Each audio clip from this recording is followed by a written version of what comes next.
Everyone, हम लोग class 10 के फिजिक्स के फर्स्ट चैप्टर को पढ़ रहे थे।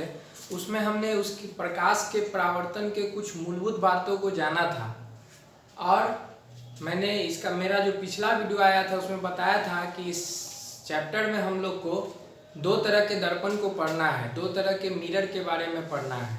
एक था हमारा समतल दर्पण जिसको प्लेन मिरर बोलते हैं और एक हमारा गोलीय दर्पण जिसको स्फेरिकल मिरर बोलते हैं। तो हम लोग इस वीडियो में जानेंगे कि समतल दर्पण क्या है, गोलीय दर्पण क्या है और ये भी जानने का प्रयास करेंगे कि प्रकाश का परावर्तन जो होता है वो किन नियमों का पालन करता है। मतलब कि प्रकाश के परावर्तन के नियम को समझने का प्रयास करेंगे इस वीडियो में। तो देखिए समतल दर्पण क्या है। समतल दर्पण चिकने कांच की एक समतल प्लेट के एक सतह को रचित करके उस पर किसी गहरे रंग से पेंट करने से बनाया जाता है। कैसे बनता है समतल दर्पण? तो किसी चिकने कांच की एक समतल प्लेट के एक सतह को रचित करके उस पर किसी गहरे रंग से पेंट करने से समतल दर्पण हमारा बनता है। जैसे मान लीजिए प्लेन मतलब कि समतल सतह, इस तरह से जैसे ये सतह हुआ ना, ये समतल सतह है। तो उसी तरह से मान लीजिए कि ये कोई चिकने कांच का एक समतल प्लेट ले लिए हम, चिकने कांच का एक समतल प्लेट ले लिए। इसका दो साइड होगा, एक ये साइड और एक ये साइड। जैसे मान लीजिए हम एक उदाहरण से देख सकते हैं, ये हमारा कॉपी है तो इसको ये हमारा समतल कांच का एक टुकड़ा है, समतल कांच का एक प्लेट है। तो इसका दो साइड है, देखिए एक ये साइड है और एक ये साइड है, दो साइड है।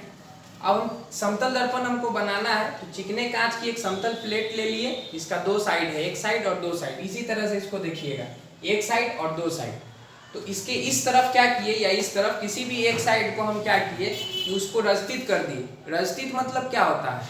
रचित मतलब होता है चांदी का परत चढ़ाना, जिसको हम कलई भी बोलते हैं। तो हम उस पर चांदी का परत चढ़ा दिए एक साइड, फिर उसके बाद क्या किए, उस पर किसी गहरे रंग से पेंट कर दिए, तो हमारा समतल दर्पण बन गया। जस्ट लाइक आप इसी तरह से इमेजिन कीजिए, ये कोई समतल प्लेट है, इसका एक ये सतह है और एक सतह ये है जिसको रचित कर दिया गया है। और रचित करने के बाद ये पेंट कर दिया गया है किसी गहरे रंग से। सिल्वर का परत चढ़ाने के बाद किसी गहरे रंग से इसको पेंट कर दिया गया है, तो ये साइड हमारा समतल दर्पण बन गया। हम यहाँ लिख सकते हैं कि ये जो है ये हमारा पेंट किया हुआ भाग है, पेंट किया हुआ भाग है। ये भाग जो है हमारा, ये हमारा हो गया रचित भाग, और ये जो हमारा ये बचा यही हमारा समतल दर्पण, यही हमारा समतल दर्पण हो गया। समतल दर्पण कैसे बना? चिकने कांच की एक समतल प्लेट के एक सतह को रचित यानी के चांदी का परत चढ़ा दिए, फिर उस पर पेंट कर दिया। अच्छा, पेंट क्यों किया जाता है? पेंट इसलिए किया जाता है कि ये जो चांदी का परत चढ़ाए इस पर कोई खरोच वगैरह ना आए, ये खराब ना हो। तो इस तरह से हमारा समतल दर्पण बनता है। होप कि आप लोगों को समझ में आया होगा। नेक्स्ट है हमारा गोलीय दर्पण।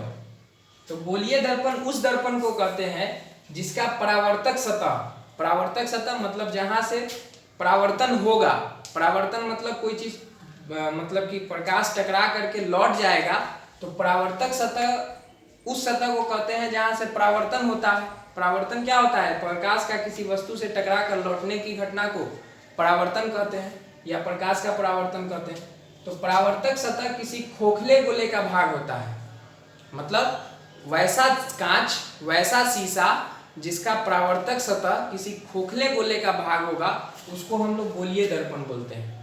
इसको एक फोटो से समझेंगे आगे। पहले जानते हैं कि गोलीय दर्पण कितने तरह का होता है। तो गोलीय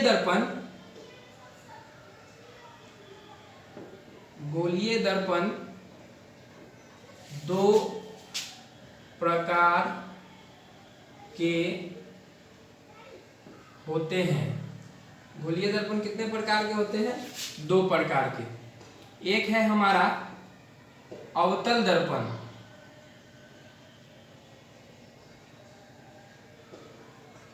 एक हमारा है अवतल दर्पण और दूसरा है हमारा उत्तल दर्पण। तो अब हम लोग जानेंगे कि ये दो दर्पण क्या होते हैं। पहले जाने समतल दर्पण क्या होता है। समतल दर्पण किसी चिकने कांच की एक समतल प्लेट के एक सतह को चांदी का परत चढ़ा करके बनाया जाता है। गोलीय दर्पण उस दर्पण को कहते हैं जिसका परावर्तक सतह किसी खोखले गोले का भाग होता है। गोलीय दर्पण दो प्रकार के होते हैं, एक अवतल और एक उत्तल। तो अब हम लोग जानते हैं कि अवतल दर्पण क्या है और उत्तल दर्पण क्या है।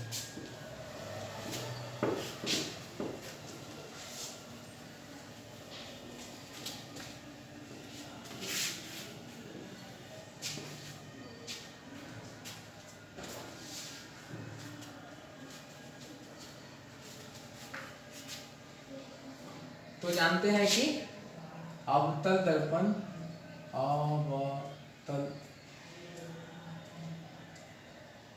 दर्पण क्या होता है।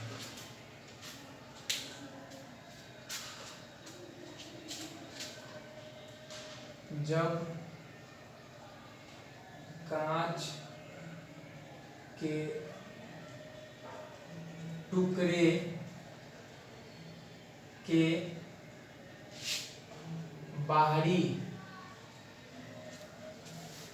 सतह को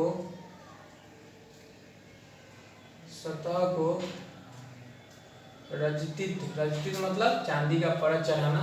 जब कांच के टुकड़े के बाहरी सतह को, मतलब कोई गोलाकार कांच है, उसके बाहरी सतह को कोई खोखले गोले का एक भाग वाला कांच है, क्योंकि ये गोलीय दर्पण का ही प्रकार है। तो गोलीय दर्पण क्या होता है, किसी खोखले गोले का एक भाग होता है।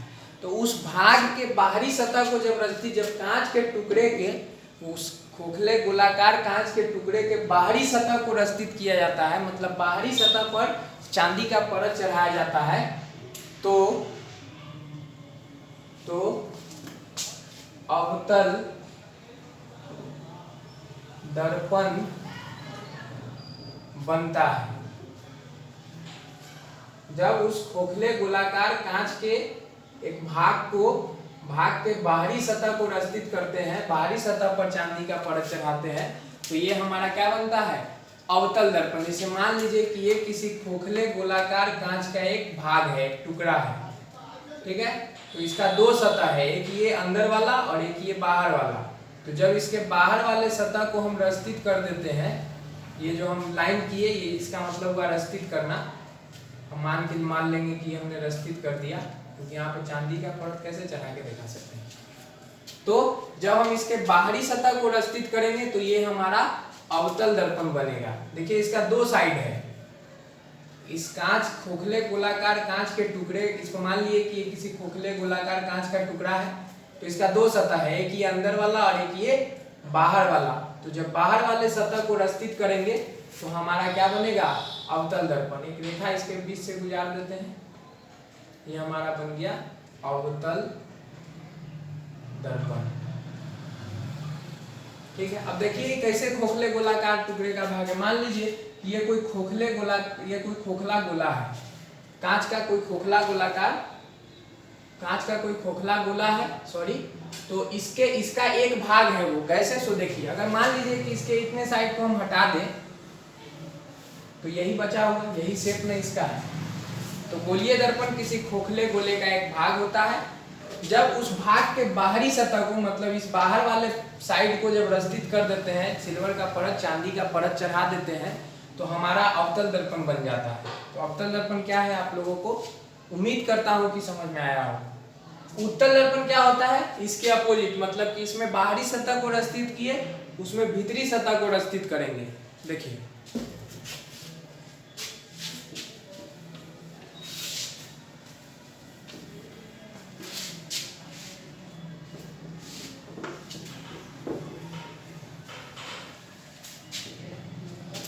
दो नंबर उत्तल दर्पण।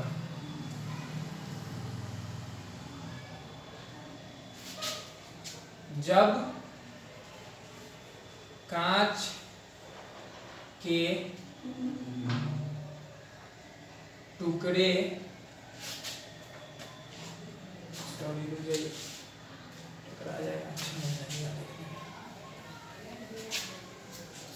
नीचे से लिखते हैं, दो नंबर उत्तल दर्पण। जब कांच के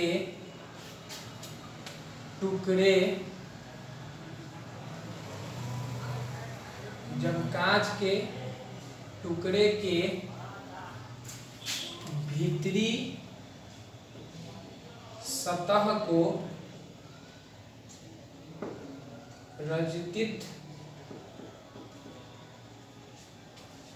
अच्छा जब कांच के टुकड़े के बाहरी सतह को रजतित, तो सॉरी यहाँ पर भूल गए थे, जब कांच के टुकड़े के बाहरी सतह को रजतित किया जाता है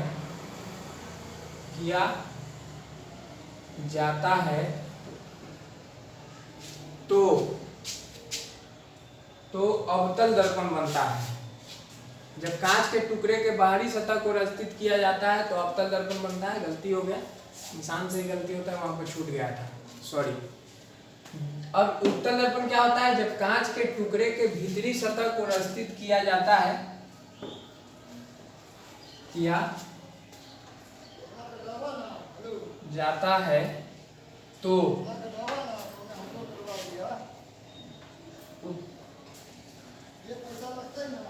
उत्तल दर्पण बनता है। जब भीतरी सतह को रजतित करते हैं तो उत्तल दर्पण बनता है, जब बाहरी सतह को रजतित करते हैं तो अवतल दर्पण बनता है। किसी खोखले गोलाकार कांच के टुकड़े के बाहरी सतह को जब रजतित किया जाता है तो अवतल दर्पण बनता है, और उसके भीतरी सतह को जब रजतित किया जाता है तो हमारा उत्तल दर्पण बनता है। जैसे मान लीजिए ये हमारा किसी खोखले गोलाकार कांच का एक भाग है, एक टुकड़ा है, ये इसका बाहरी सतह, ये इसका भीतरी सतह। तो जब इसके अंदर वाले भाग को जब रजतित कर देते हैं, यानी चांदी का परत चढ़ा देते हैं, तो क्या बन जाता है? रजतित। ठीक, तो ये जो हमारा दर्पण मिला हमको, ये हमको उत्तल दर्पण मिला, तब हमारा उत्तल दर्पण बनता है। भीतरी सतह को रजतित करेंगे अवतल दर्पण, भीतरी सतह को रजतित करेंगे, सॉरी, भीतरी सतह को रजतित करेंगे उत्तल दर्पण, बाहरी सतह को रजतित करने से अवतल दर्पण मिलता है। गोलीय दर्पण किसी खोखले गोलाकार कांच के टुकड़े का भाग होता है। गोलीय दर्पण दो प्रकार के होते हैं, अवतल दर्पण और उत्तल दर्पण। अवतल दर्पण जब कांच के उस खोखले गोलाकार भाग को कांच के टुकड़े के बाहरी सतह को रजतित किया जाता है, खोखले गोलाकार कांच के टुकड़े के बाहरी सतह को रजतित कर किया जाता है तो अवतल दर्पण बनता है, और उसके जब भीतरी सतह को रजतित करते हैं तो उत्तल दर्पण बनता है। मान लीजिए कि ये हमारा कोई खोखला गोला है, कांच का कोई खोखला गोला है, तो इसका दो भाग है, एक भाग ये और एक भाग ये। इसको मान लीजिए, इसको हम बाहर से रजतित कर दिए, और इस भाग को हम, एक मिनट, इस भाग को हम अंदर से रजतित कर दिए, और इस दोनों साइड को हटा दिए। देखिए ये भाग हमारा अवतल दर्पण हो गया, ये भाग हमारा उत्तल दर्पण हो गया। भीतरी सतह को उत्तल और बाहरी सतह को रजतित करने से अवतल दर्पण बनता है। होप कि आप लोगों को समझ में आया होगा। थोड़ा सा इसमें मुझसे गलतियां हुई है, उसके लिए आप लोगों से क्षमा चाहता हूँ, माफी चाहता हूँ।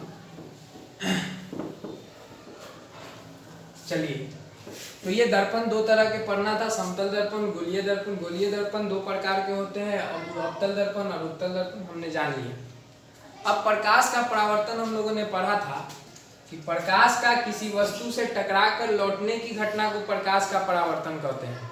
समतल दर्पण और ये गोलीय दर्पण दोनों एक अच्छा परावर्तक होता है, मतलब इससे प्रकाश का परावर्तन होता है। जब भी कोई, मान लीजिए कि कोई प्रकाश यहाँ से आया और इसके सतह से टकराएगा तो इसका परावर्तन होगा, या इसके सतह से टकराएगा तो इसका परावर्तन होगा, या समतल दर्पण में भी परावर्तन होगा।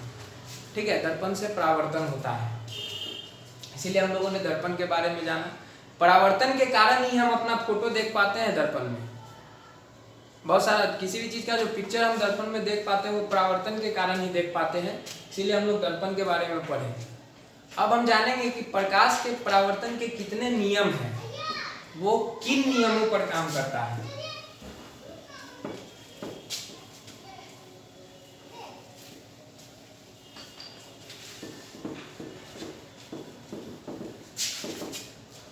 लिखते हैं, एक टॉपिक है, इंपॉर्टेंट टॉपिक है कि प्रकाश के परावर्तन के नियम, laws of reflection of light. तो प्रकाश का परावर्तन जिन नियमों का पालन करता है उन नियमों को प्रकाश के परावर्तन के नियम बोलते हैं। प्रकाश के परावर्तन के दो नियम होते हैं, लिख सकते हैं, प्रकाश के परावर्तन के दो नियम होते हैं। ये दो नियम क्या है? तो पहला नियम है कि आपतित किरण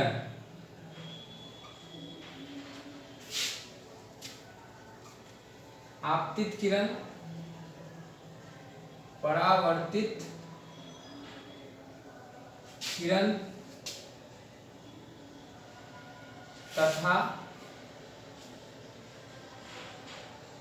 आपतन बिंदु पर डाला गया अभिलंब, लंब का मतलब जो 90 डिग्री का कोण बनाता है, अभिलंब तीनों एक ही समतल यानी एक ही प्लेन में होगा, समतल में होता है। तीनों कहाँ होता है?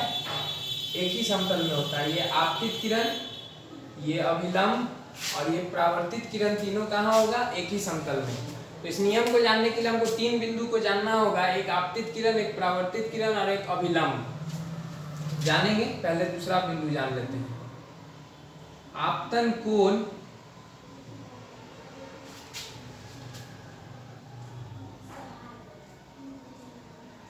परावर्तन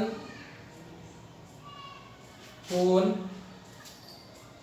के बराबर होती है। आपतन कोण किसके बराबर होती है? परावर्तन कोण के। तो हमको टोटल 5 पॉइंट जानना होगा।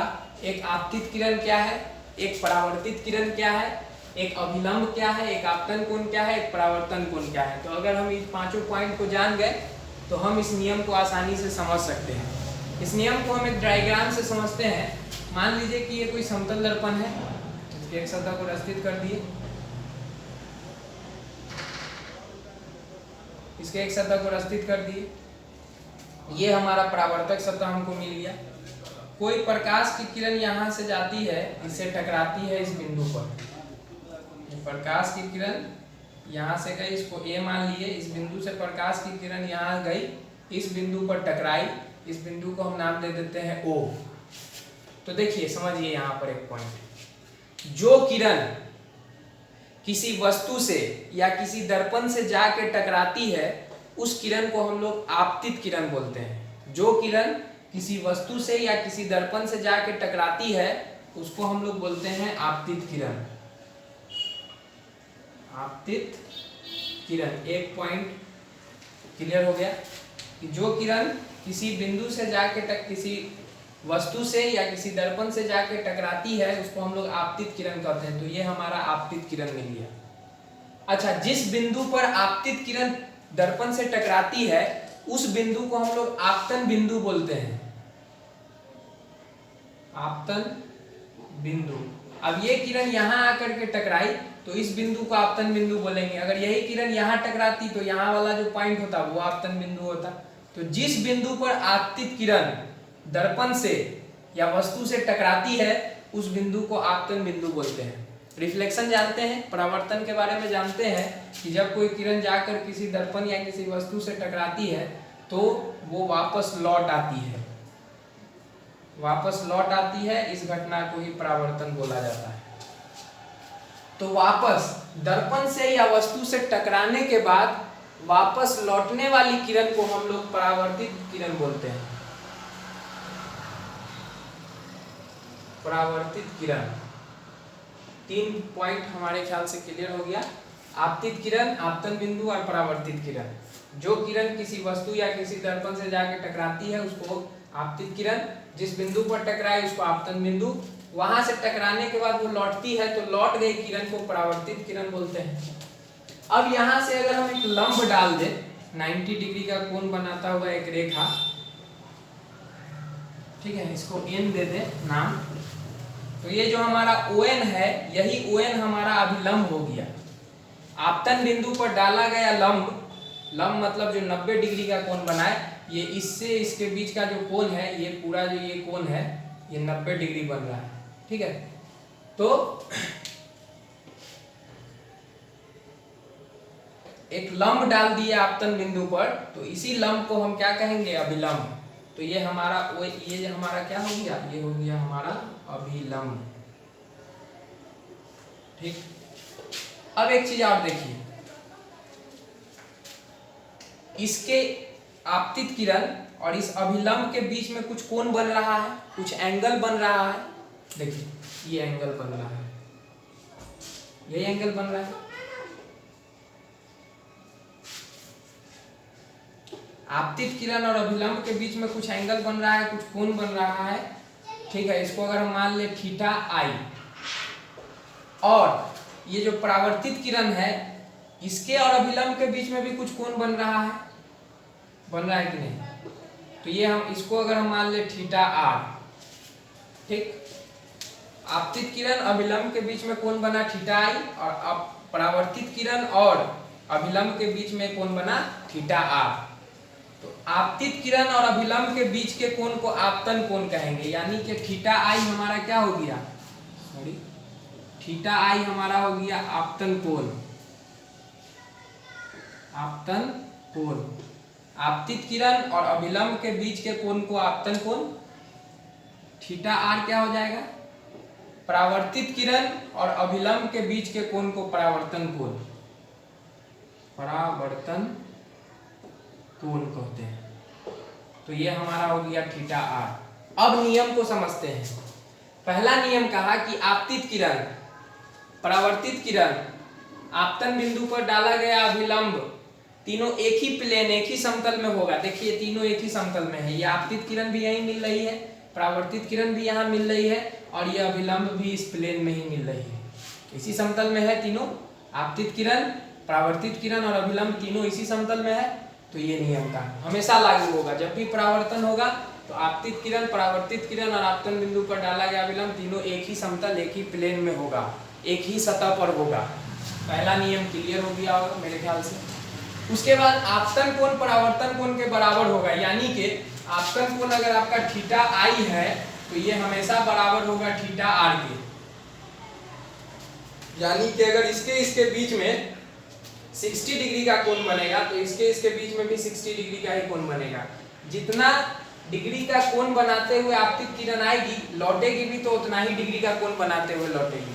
अगर 60 डिग्री से का कोण अभिलंब के साथ बनाते हुए आ रही है तो जाएगी भी तो 60 डिग्री का कोण बनाते हुए जाएगी। जितना इसका मान होगा उतना ही इसका मान होगा, ये दोनों हमेशा आपस में बराबर होगा। नियम यही कहा। प्रकाश के परावर्तन के दो नियम, पहला आपतित किरण, परावर्तित किरण, आपतन बिंदु पर डाला गया विलंब तीनों एक ही समतल में। आपतन कोण और परावर्तन कोण दोनों बराबर होगा हमेशा। इन दो नियमों का पालन हमेशा करेगा परावर्तन। जब भी प्रकाश का परावर्तन होगा तो इन दो नियमों का हमेशा वो पालन करेगा। होप कि आप लोगों को इतनी बातें समझ में आई होंगी। इस वीडियो को देखने के लिए धन्यवाद। बाकी का बात आगे की वीडियो में किए जाएंगे।